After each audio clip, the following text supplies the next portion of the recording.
inatoa dawa kwa ajili ya matibabu ya wazee na watoto, lakini ukienda hospitali mzee hapati matibabu wala mtoto mwenyewe hapati matibabu. Sasa hizo dawa ambazo serikali wanatoa zinakwenda wapi?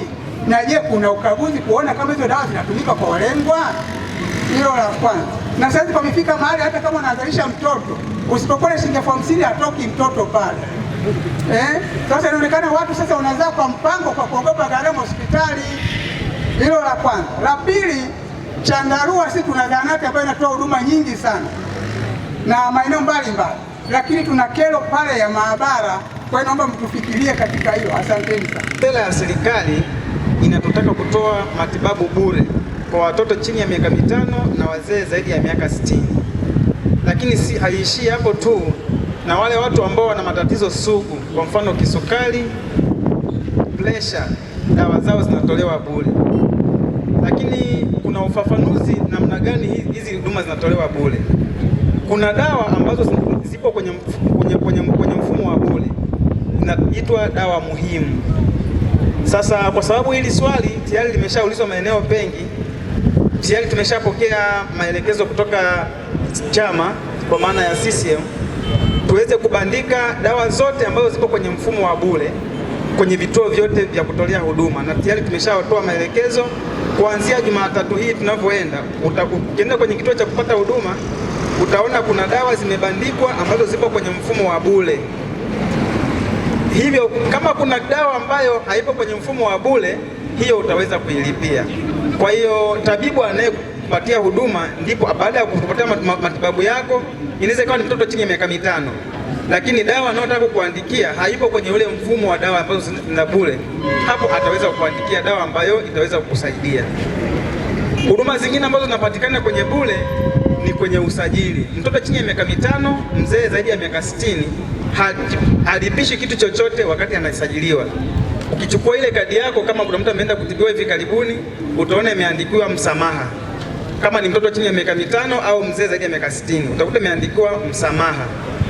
Kwa baada ya pale utaenda kwa daktari, kuna vipimo pia ambavyo vipo kwenye mfumo wa msamaha. Kwa mfano, unapoenda kupima malaria ni bure.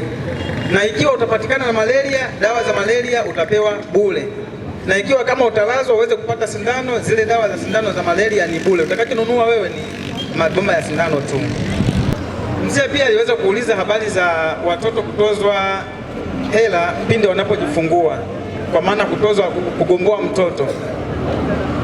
Hili swala pia limeweza kujitokeza mahala pengi, na tayari tumeshapokea maelekezo kutoka kwa ofisi ya mkurugenzi wa manispaa. Sasa naomba nitoe ufafanuzi kama ifuatavyo. Kwenye sera za serikali na taratibu za kiserikali hakuna utaratibu wa kutoza mtoto au kugomboa mtoto pindi atakapojifungua. Mama kujifungua ni bure, na ukishajifungua hauruhusiwi kugomboa mtoto. Sasa kwa sababu changamoto hii imeweza kulalamikiwa na kwa sababu malalamiko yamekuwa mahala pengi, hili swala tayari tumeshalianzisha uchunguzi. Inawezekana kuna watumishi miongoni mwetu ambao sio waaminifu, ambao wamekuwa wakifanya hili swala. Tumeagizwa kubandika mabango kwenye kila kituo cha kutolea huduma, ikiwa ni pamoja na hospitali ya mkoa, kuelezea kwamba hizi huduma hazitakiwi kutolewa na hizi huduma zinatolewa bure, kwamba hii huduma ya mtoto kutozwa hela haipo. Na lile bango utakuta limeandikwa na namba za viongozi, ikiwa kwamba kuna mtu atadaiwa hiyo hela aweze kutoa taarifa. Kwa hiyo kuanzia Jumatatu hii baadhi ya vituo utakuta tayari yameshabandikwa hayo mabango, ili kuweza kuondoa hii changamoto na kufuta hiyo dhana ambayo imekuwepo ikijengeka miongoni mwetu. Nitoe wito kwa wananchi wenzangu, unapofanya malipo yoyote hospitalini, hakikisha unapewa namba ya kulipia na ukalipie dirishani, na malipo utakayotoa hakikisha unapewa risiti. Hata kama ni bomba la shilingi 200, hakikisha umepewa risiti. Moja ya changamoto kubwa kwenye ziara yako tulizozipata ni pamoja na afya. Toka umeanza mpaka leo tunahitimisha kwamba hawajui wananchi hawa hata dawa za bure ni zipi na za kununua ni zipi kwa watoto wadogo, wajawazito na wazee. Sasa wataalamu tukiwa kule walituainishia dawa za bure anapokwenda kutibiwa mtoto, mjamzito na mzee. na chama kikatoa maelekezo kwa watu wa afya kwamba hizo dawa za bure ziainishwe na ziandikwe na zibandikwe kwenye maeneo yote ya kutolea nini, huduma za afya, ili mtu akienda pale akichajiwa anakwambia kwenye bango inaonyesha hii hapa, natakiwa niipate bure. Na hayo ndio alikuwa maelekezo ya chama, na nyie mlisema mmeyapokea na mtaanza kuyafanyia kazi.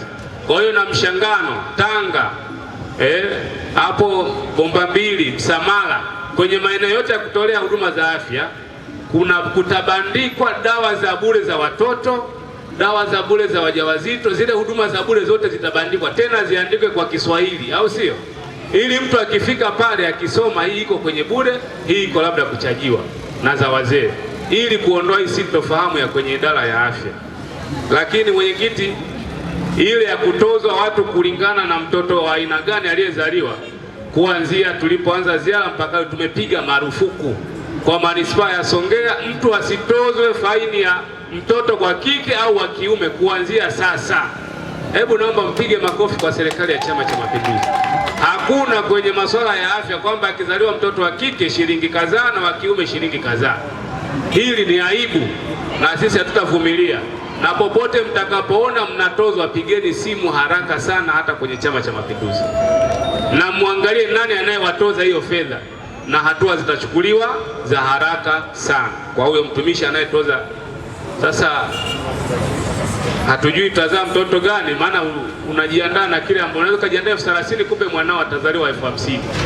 Sasa hiyo changamoto, hatutaki hayo yafanyike hapa manispaa ya Songea, na mtumishi yote atakayebainika hatafanya kazi ya serikali kwenye manispaa hii, labda akafanya kazi sehemu nyingine. Hapo vipi?